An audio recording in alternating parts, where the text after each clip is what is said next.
Or, pour les gens, bien sûr, qui sont avec nous. Hein? Donc, Matthieu 18, 15. Si ton frère a péché, donc là, il est question d'abord de ceux qui sont frères. D'accord? De ceux qui sont frères. Parce on dénonce les frères et les faux frères. Donc, parlons d'abord de la dénonciation des frères. Donc, quand c'est des frères, Matthieu 18, 15 nous dit à 16, si ton frère a péché contre toi, d'accord? Donc, c'est contre toi. Et s'il pêche contre notre royaume, c'est contre nous. Parce que s'il pêche contre l'église, c'est contre nous parce que nous sommes membres de l'église.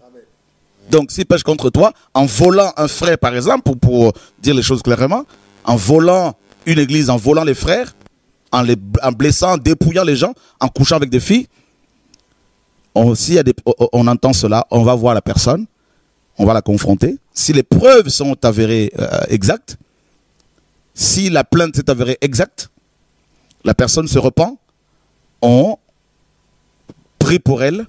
Donc, elle est mise sous discipline, si elle a exercé une fonction, elle est assise, le temps de se restaurer, comme 1 Timothée 3 le dit, au verset 10, qu'il faut les éprouver d'abord, notamment en ce qui concerne les diacres. S'ils sont sans reproche, ils peuvent ensuite exercer leur ministère.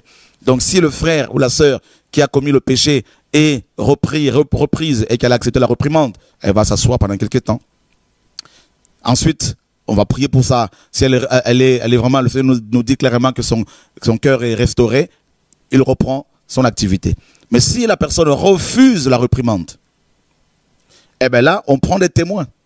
Si elle refuse de se repentir, eh ben, elle commence à continuer à persévérer dans le péché, eh ben, on la considère comme une païenne. Maintenant, est-ce doit-on continuer à la dénoncer, cette personne-là? Eh ben, si cette personne commence à entraîner les âmes en enfer, aussi longtemps qu'elle entraînera les âmes en enfer, par ses faux enseignements, par ses vols ici et là, eh bien, on sera là pour la dénoncer. C'est ça en fait. C'est pour cela que Paul, toute sa vie, Jésus-Christ notamment, ils ont eu à dénoncer les faux. Donc la dénonciation fait partie de l'enseignement biblique. Luther, Calvin, Guillaume Farel, et ces réformateurs qui nous ont précédés ont dénoncé ouvertement pendant des années le catholicisme romain. Pendant des années, jusqu'à la fin de leur vie. Sous leur plume, ils écrivaient, ils dénonçaient. Luther a développé les 95 thèses qu'il a placardées sur la porte de la chapelle du château de Gutenberg, tout ça, pour que les paysans qui n'avaient pas accès à la Bible puissent accéder à la vérité.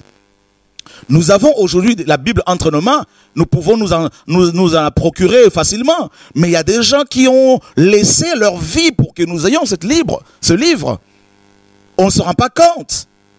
Ces hommes et ces femmes qui ont laissé leur vie pour que nous ayons accès à la Bible, s'ils voient l'apathie dans laquelle nos églises sont tombées aujourd'hui, la peur de parler dans laquelle beaucoup se trouvent aujourd'hui, ils se retourneraient dans leur tombe. Il y en a, ils ont été brûlés vifs.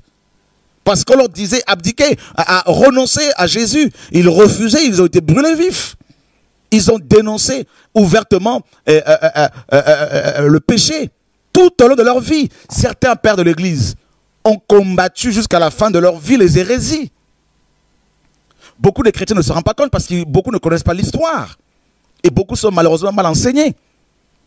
Donc on ne peut pas se réclamer de Jésus, du royaume de Dieu et, n'est-ce pas, ne pas prendre parti, position pour le royaume, pour la défense de la sainte doctrine. Paul dit à Timothée, combat le bon combat. Donc la vie chrétienne, c'est aussi une vie de combat. Le combat contre les démons, le combat contre la chair, le combat contre les fausses doctrines qui entraînent les gens en enfer, le combat contre les faux frères qui se sont glissés parmi nous. N'est-ce pas? Jude nous dit dans Jude 1,3, il dit, je vous exhorte à combattre. Il n'a pas dit, je vous exhorte à rester bouche bée.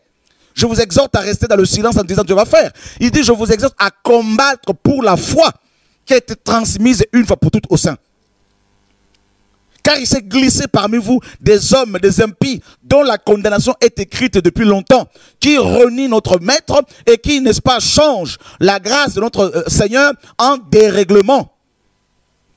Moïse a combattu Janès et Jambres, il a eu aussi sa part de combat. Élie a combattu les prophètes de Baal, Jézabel, tout ça. Jéhu a combattu Jézabel. Vous voyez? Jérémie a combattu les faux prophètes, les sacrificateurs, qui enseignaient n'importe quoi. Donc si vous avez une Bible sous vos yeux, mais vérifiez, mais relisez-la correctement. Soit vous êtes religieux, vous voulez une vie chrétienne, mes amis, complètement calmos, hein, à la catholique, eh bien dans ce cas-là, allez chez les catholiques au moins. Voilà. Donc, vous devez savoir ce que vous voulez. Si on est chrétien, on doit prendre position pour le royaume de Dieu. On doit prendre position pour l'évangile, frère. Hein? Donc, si vous êtes dans un pays musulman où les gens sont égorgés, vous allez faire comment? Vous allez faire comment? Vous allez facilement baisser les bras et dire non, c'est pas grave. Jésus, non, c'est pas mon Seigneur parce que vous avez peur de la mort? Il faut savoir ce que l'on veut. Voilà. Il se trouve que des chrétiens ici en Occident, mes amis, sont tellement engraissés. Hein, chacun son petit job, chacun son petit appartement et ses enfants ou sa famille, je sais pas quoi. Eh ben, les gens ne veulent pas prendre position pour la vérité. Ils avancent plusieurs arguments. Il faut qu'on arrête. La Bible est claire. Moi, il faut qu'on me convainque du contraire. Et c'est des passages qui sont bibliques. Paul a combattu toute sa vie. Toute sa vie. Parce que le diable ne se repose pas. Pendant que nous on dort là, il y a des âmes qui sont violées. Au moment où je suis en train de parler, ou ce soir on est en train de parler, il y a des chrétiens qui sont dépouillés. Il y a des chrétiens à qui on dit si vous ne payez pas la dîme, vous allez en enfer. Il y a des chrétiens à qui on dit si vous ne donnez pas tout votre salaire, vous allez être maudits. Il y a des chrétiens à qui on dit il faut payer absolument le loyer de votre pasteur, payer ses billets pour aller partout comme un touriste. Que doit-on faire? Se taire? Être coupable? Non. Moi, ma vie est menacée tous les jours à cause de ma position pour la saine doctrine. Parce que quand on voit des filles qui ont été fiancées une fois et qui ont couché avec des hommes et qui se permettent de parler ici et là, on ne peut pas se taire. Paul nous dit quoi dans Tite 1? Il dit l'ancien doit être capable de réfuter les contradicteurs. Donc l'ancien, selon la Bible, est celui qui va confronter les contradicteurs. Paul nous parle, il dit, prenez garde à vous-même et à tout le troupeau sur lequel l'Esprit vous a établi évêque pour paître l'église de Dieu vivant, qu'il s'est acquise par son propre sang, n'est-ce pas? Car il va s'introduire après mon départ des loups ravisseurs cruels qui n'épargneront pas le troupeau. Paul dit aux anciens d'Éphèse dans Acte 20 qu'ils vont avoir affaire aux loups. Jésus nous dit, je vous envoie comme des brebis au milieu de loups. Donc, toute notre vie, on aura affaire aux loups. Donc, c'est